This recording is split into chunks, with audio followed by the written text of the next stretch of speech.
mga ka-MB, nakakatulong ba ang complaint culture sa social media ng mga service providers?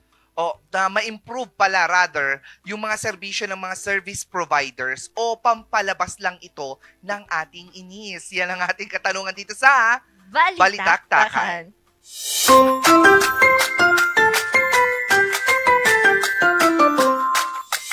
The views and opinions expressed by the host do not state or reflect those of the company and its management. Furthermore, the views and opinions and insinuations made by the host or guest do not reflect those of the show, the management, and the network. Ang ating katanungan ngayon ay nakakatulong ba ang complaint culture sa social media na mapa-improve ang serbisyo ng mga service providers o pampalabas lang ito ng inis? Complaint culture, meaning yung hindi na natigil ang pagko-complain sa social media, pagpaparinig, ganyan. Minsan tinatag pa talaga nila kung ano yung kino-complain nila. Ito yung mga service providers na katulad na lamang ng ginagamit natin pag tayo ay nagde-data, tumatawa, ganyan. Kasi nga, nako po, eto yun. Wala nang ang kuryente, sasabay pa na mawalan din ng internet or data. Oo, bakit ganun? Samantalang dati, hindi naman. Bakit? Diba? Kapag nawalan ng kuryente dati, meron pa rin meron data. pa rin, malakas pa rin naman ang data. Pero bakit nung mga nakaraang panahon, grabe na. Kapag walang kuryente, sumasabay din kayo. Ayan na, nainis diba? na. So, paano naman tayo makakakuha ng update sa kung anong nangyayari sa mundo kapag walang kuryente? Dahil sinasabayan yung bagsak din ang service provision ninyo. Ay, oo nga, nakakainis nga naman talaga. Oo, pero ako kasi, talagang ganyan na. Di ba last week lang, this September. Oo, grabe. Sunod-sunod yung brownout.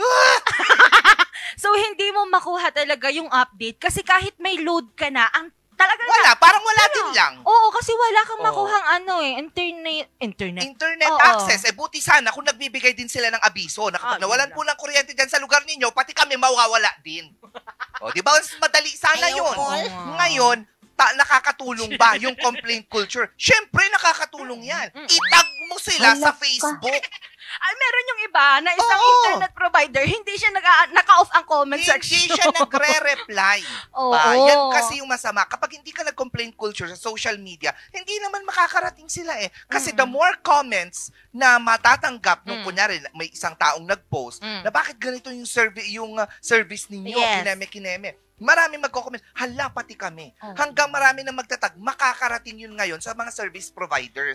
Kasi meron din namang dumediretso sa kanila, pero AI generated naman yung mga sagot. So paano masasagot yung katanungan nung mga taong nasasakupan ninyo? Kaya nga, bad kayo. Grabe yung inis mo.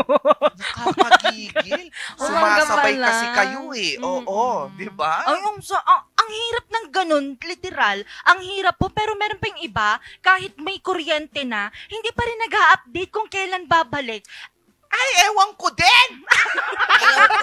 Nakakapikon! Oo din. Shout out po sa inyo.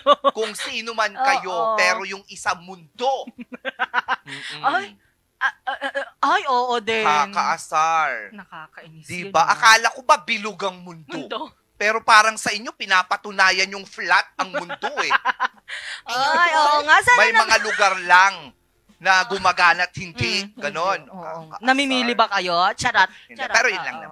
Sa akin, nakakatulong yung complaint culture.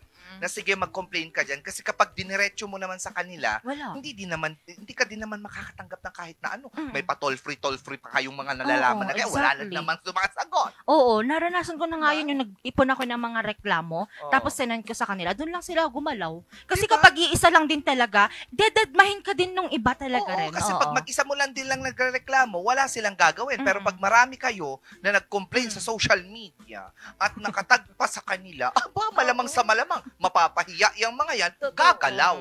Totoo. Pero meron yung isa talaga na provider, service. Kahit anong tag mo, wala talaga. Sana nga, hindi lang sa mga service providers. Dapat sa lahat, kahit anong mga opisina yan. Totoo. Oo naman. Dapat sa social media din, yung mga ganyan.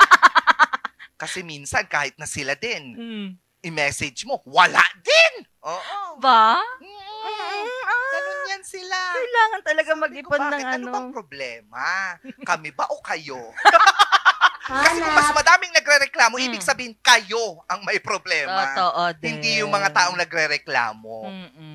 Ewan ko ba? Pero kayo ba, mga ka-MB, ano ba sa tingin ninyo? Sa tingin nyo nakakatulong itong complaint culture? Kasi maraming nagsasabi, uy, wag, kasi ginagawa din lang naman. Kaya nga! Nagulat pa ako. Ginagawa pala yung trabaho bakit hindi maayos? Just, Nagulat ako doon. diba? Oo, pero Yun lang. opinion lang po namin yun. And sana naman, makarating pa rin kahit papano, kahit dalawa lang po kami yung nagre-reklamo dito. Itag natin. Oo, gusto niyo ba? Mamaya. Ayaw At least wala kaming pinangalanan. Oo, safe tayo. Basta ang alam ko, bilog ang mundo. Sana nga, wag kayong ma-half moon. Lahat mo na-flat na nga sila. Na-flat earth theory na nga sila Di ba? Napaka kontrabida ng datingan natin. Ayan.